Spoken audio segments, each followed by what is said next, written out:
दोस्तों आज एक्सप्लेन करने वाले हैं हाल ही में आई हुई मूवी रेड 2 को। तो चलिए अब हम वीडियो को स्टार्ट करते हैं। अगर आपको यह वीडियो अच्छा लगेगा तो इस चैनल को सब्सक्राइब जरूर कर दीजिएगा। तो फिल्म की कहानी अमेय पटनायक से क्लासी स्टाइल में सूरज उगने से पहले रेड डालने से होती है। अमेय की नजर में है राजस्थान के राजा जो कि अपने महल में फुल अयाशी करते हुए मजे ले रहे हैं, लेकिन यह रेड राजस्थान के एक बहुत ही बड़ा राजा पर हो रहा है, इसीलिए यह राजा बौखला जाता है। इस रेड से राजस्थान के राजा नाराज होकर इनकम टैक्स ऑफिसर पर गोलियां और बम चलवाने लग जाते हैं और अपने पूरा खजाना को लेकर एक ट्रक में भरवाकर उसको कहीं दूसरा जगह पर ट्रांसफर करवा देता है।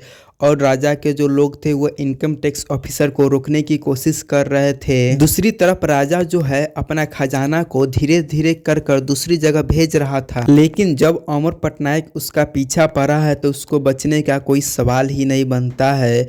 अमर पटनायक जानता था कि वो अपना खजाना को कहीं दूसरे जगह सेव करने का कोशिश तो जरूर करेगा, इसलिए अमर पटनायक उसका ट्रक को बहुत ही चालाकी से जब्त कर लेता है। लेकिन राजा के खजाना जब्त करने के बाद अमेय कुछ ऐसा करता है जिस पर हमें आपको उस पर विश्वास करना नामुमकिन ही है। राजा को इस मामले को रफा दफा करने के लिए 2 करोड़ रुपया मांगता है। बस अब क्या था, यह बात जब इनकम टैक्स ऑफिसर को मालूम चलता है तो अमेय को ट्रांसफर करवा देता है। यह बात जब अमेय पटनायक की बीबी मामली को पता चलता है तो वह कहती है आप कुछ मत बोलो, आपके आंखें देख के बता देते हैं कि आप कितना ईमानदार है, आप घूस ले ही नहीं सकते हैं। जिसके बाद अमेय पटनायक गो जा चुका है और हर बार ट्रांसफर से परेशान मामली और उसका बेटी भी है। फिर हम दूसरी तरफ देखते हैं रामेश्वर जी के, जो कि अपना समय जेल में ही बिता रहे हैं, क्योंकि वह पिछले 7 साल से इसी जेल में है, लेकिन अब वह चाह रहे हैं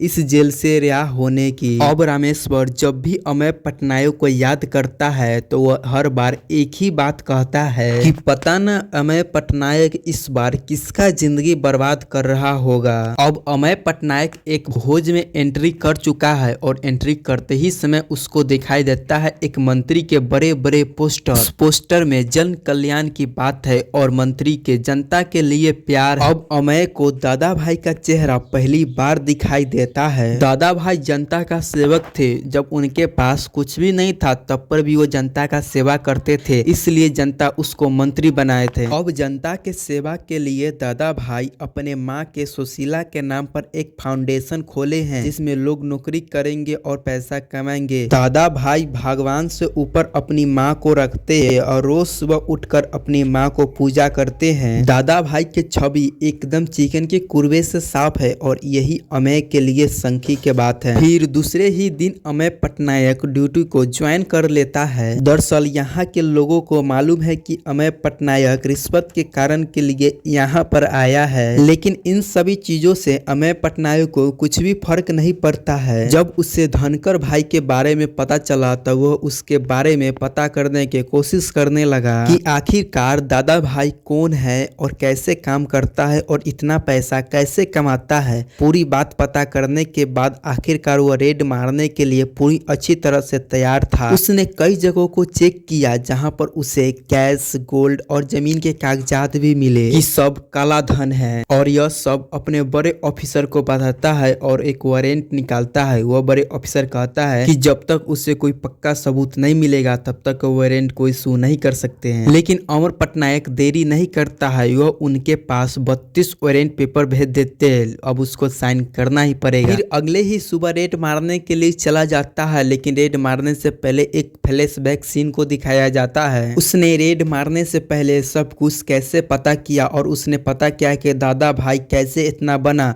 और उसका काला खजाना के बारे में भी पता किया। उसने कहाँ सोना छिपा कर रखा है और फाउंडेशन में कितना पैसा है और कहाँ कहाँ और खजाना रखा हुआ है, यह सब अमेय पटनायक ने पता कर लिया, जिस वजह से वह वारंट के लिए अपने ऑफिसर को पेपर भेजे थे। फिर जब अमेय पटनायक दादा भाई के पास पहुंचा तो दादा भाई टेंशन में नहीं हुए, कि उसको पता था कि उसको यहाँ पर कुछ भी नहीं मिलने वाला है। लेकिन अमेय पटनायक अपना पूरा फौज को लेकर आया था और तो और उसका माँ को भी कहना था कि यहाँ पर कुछ भी नहीं मिलने वाला है। लेकिन अमय पटनायक के पास वारंट था और उसको घर को तलाश करने लग जाते हैं और काला धन को निकालने लग जाते हैं। फिर बहुत ही देर हो गई थी और दादा भाई के घर से कुछ भी नहीं मिलता है। यह सब चीज को देखकर अमर पटनायक काफी ज्यादा हैरान हो चुके थे, क्योंकि उसके पास वारंट इशू थे। इसके बावजूद भी उसे कुछ भी नहीं मिला। लेकिन अभी भी अमर पटनायक उसको फाउंडेशन को चेक करना चाहते थे। लेकिन बाहर सभी जनता जमा हो गए थे और वो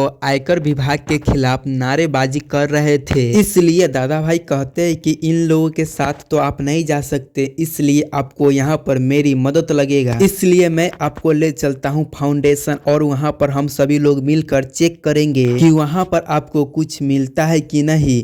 अमर पटनायक को यहाँ पर फाउंडेशन के भी इंफॉर्मेशन मिली थी और फाउंडेशन के बाहर एक हाथ की मूर्ति लगी हुई थी और अमर पटनायक ने उसे चेक किया था तो वह सोने की निकली थी। लेकिन अब जब वह चेक किया तो वह पाया कि वह हाथ वाला मूर्ति पीतल की है। यह सभी चीजों को देखकर अमर पटनायक हैरान हो चुका था कि यह अब कैसे हो सकता है। फिर दादा भाई यहाँ पर कहते हैं कि अगली बार आओ तो तुम मुझे बताकर आना, ताकि मैं यहाँ पर कुछ चीजों के रख सकूं। तुम खाली हाथ जा रहे हैं, मुझे भी अच्छा नहीं लग रहा है। फिर अगले दिन हमें पता चलता है कि पटनायक के ऊपर एक कमेटी बन जाता है और उसे आयकर के द्वारा उसे सस्पेंड कर दिया जाता है। दूसरी ओर यह सब न्यूज रामेश्वर जी जब जेल में सुनते हैं तो बहुत ही ज्यादा खुश होते हैं कि पटनायक को सस्पेंड कर दिया गया है। लेकिन वह इतना जल्दी हार नहीं मानेगा, यह भी उसको मालूम है। और तो और रामेश्वर रोल पर अभी बाहर भी आ चुका है। दूसरी ओर अमय पटनायक सस्पेंड तो हो गया, लेकिन वह इतनी जल्दी हार नहीं मान सकता है। फिर अमर पटनायक को एक बात याद आती है कि जब आयकर कार्ड का नारा लग रहा था तब उसके पास एक अंकल जी आए थे। उन्होंने उसके जेब में एक पर्ची रखा था और उसमें लिखा था नेहा राठौर, जो कि रेलवे की कर्मचारी है। साथ में एक और बात पता चलता है कि जो नेहा राठौर है वो पहले दादा की एक्स गर्लफ्रेंड भी रह चुकी है, क्योंकि अब वह इस दुनिया में नहीं है, क्योंकि उसका एक दुर्घटना में मौत हो चुका है। अब अमर पटनायक नेहा राठौर के बारे में सब कुछ पता करने लग जाता है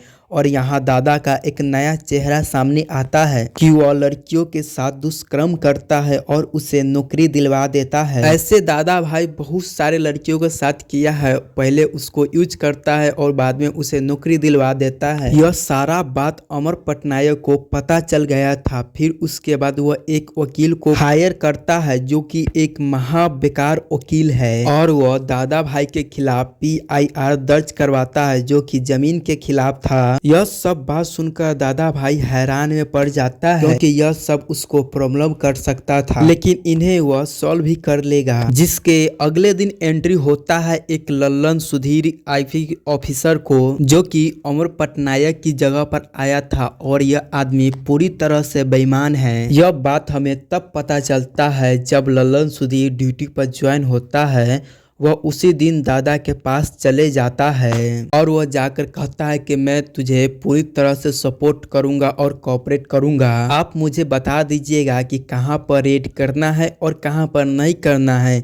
आपके खिलाफ मैं बिल्कुल नहीं जाऊंगा, आप जैसे बोलेंगे मैं वैसा ही करूंगा। अगले सुबह हम देखते हैं कि लल्लन सुधीर जो है अपने आयकर विभाग को लेकर विक्रम नाम के एक आदमी के ऊपर रेड मारने के लिए जाता है, जहां से उसे 20 करोड़ रुपया मिलता है। फिर आगे जाकर पता चलता है कि यह जितना भी पैसा है दरअसल इसका विक्रम का नहीं है, यह सब पैसा दादा भाई का है। लेकिन यह सभी बात लल्लन सुधीर को मालूम नहीं था और दादा भाई भी यह सभी बात लल्लन सुधीर को नहीं बताया था। लल्लन सुधीर ने पहले ही दादा भाई को कह दिया था कि आप मुझे पहले बता दीजिएगा कि कहाँ रेड करना है और कहाँ रेड नहीं करना है। मुझे सारा बात बता दोगे तो मैं वहाँ पर रेड करूंगा ही नहीं। यह बात कहीं न कहीं दादा भाई को भी अच्छा लगा कि अगर मैं उस जगह के बारे में इससे बता दूंगा तो यह वहाँ पर रेड नहीं करेगा, ऐसा मेरा पूरा साम्राज्य बच जाएगा। फिर उसके बाद हम देखते हैं अमर पटनायक को, जो कि फिर से आयकर विभाग में पहुंचा हुआ होता है। वह वहाँ पहुँच कर कुछ ऐसा बात बताते हैं जिससे वह भी देखकर हैरान था। फिर वह कहता है कि मेरे पास दादा भाई के खिलाफ बहुत सारे ऐसा सबूत है जिससे साबित हो जाएगा कि दादा भाई के पास काला धन है। फिर उसके बाद हम देखते हैं कि आयकर के ऑफिसर अमर पटनायक को सस्पेंसर को रोक देते हैं और फिर से उनको ऑफिस पर बुलाते हैं। ऑफिसर के यह सब चीज इसलिए करनी पड़ी क्योंकि अमर पटनायक ने ऑफिसर से वादा किया था कि 500 करोड़ काला धन को लेकर आएगा। अगर वह ऐसा नहीं कर पाया तो यह रेड उसका आखिरी रेड होगा। और हमें यहाँ पता चलता है कि जो दादा राय पर अमर पटनायक जो रेड मारने वाला है उसका 75वां रेड है। दूसरी ओर हम फिर रामेश्वर को देखते हैं जो कि एक नए होटल में मौजूद था। इस होटल के बारे में रामेश्वर को भी मालूम है कि यह होटल दादा भाई का है और यहाँ पर रामेश्वर को मालूम है कि इस होटल में आज मुल्क को दंड होने वाला है और पटनायक खुद चल को बर्बाद करेगा। और यहाँ पर वह एक और बात कहता है कि खुद तो बर्बाद हुआ हूँ लेकिन दूसरों के बर्बाद होते हुए देखकर मुझे बहुत मजा आता है। उसे पता है कि यहाँ पर पटनायक रेड जरूर मारेगा। और यह बात रामेश्वर जी इतना एक्सपीरियंस से क्यों कहते हैं तो भाई रामेश्वर जी को पहले से ही इतना एक्सपीरियंस है। फिर हम आगे देखते हैं कि पटनायक अपना पूरा टीम को लेकर दादा भाई के एक नया होटल में पहुंच चुका है जो कि हाल ही में ही बना है। फिर दूसरी ओर हम दादा भाई को देखते हैं होटल में तो छोड़ो वो फौज में भी मौजूद नहीं था, वह दिल्ली में किसी रेले के कारण में बिजी थे। तो रामा पटनायक के पास यहाँ पर सर्च वारंट है और यहाँ पर वह सर्च कर सकता है जिस वजह से वह रेड मारते यहाँ पर और काले धन को चेक करते हैं। फिर यहाँ पर इतना काला धन मिलता है कि वहाँ के ऑफिसर बोलते हैं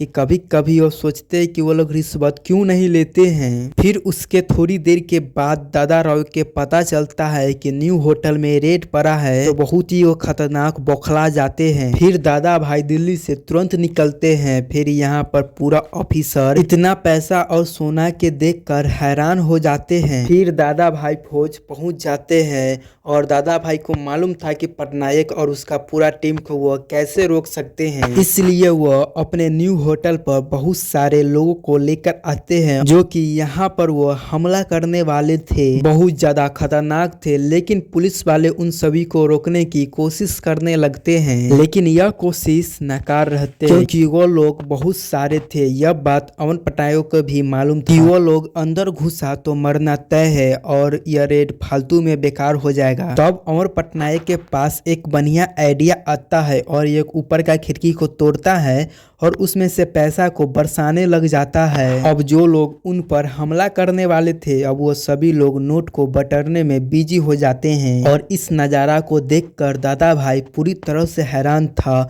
और इसी वक्त पटनायक अपना पूरा टीम को लेकर सही सलामत निकल जाता है। फिर पटनायक एक दूसरी जगह पर जाता है और वह लोग सोने से भरा मूर्ति वाला हाथ को भी निकाल लेता है। फिर वह वहां से जाने लग जाता है। तभी उसी समय दादा भाई आ जाता है और उसी को साथ बहुत सारे लोग भी था और पुलिस भी यहाँ पर ज्यादा नहीं था। फिर वो लोग अमर पटनायक को मारने ही वाला था। तभी दादा भाई के माँ अचानक वहाँ पर आ जाते हैं जिसके वजह से सभी लोग रुक जाते हैं। और फिर मालिनी ने उन सभी लड़कियों को लेकर आ गया था जिसके साथ दादा भाई ने दुष्कर्म किया था। और तो और पूरा पब्लिक के सामने ही दादा भाई का पोल खुल जाता है। फिर सभी को बता दिया जाता है कि दादा भाई का क्या छवि है और इन लड़कियों के साथ दादा भाई क्या किया है और यह सारा चीजें दादा भाई के बारे में मालूम चल जाता है। फिर सभी लोगों के गुस्सा भी आ गया था और तो और दादा भाई के माँ भी उससे नाराज हो गया और उसे थप्पड़ मारकर यहाँ से चली जाती है।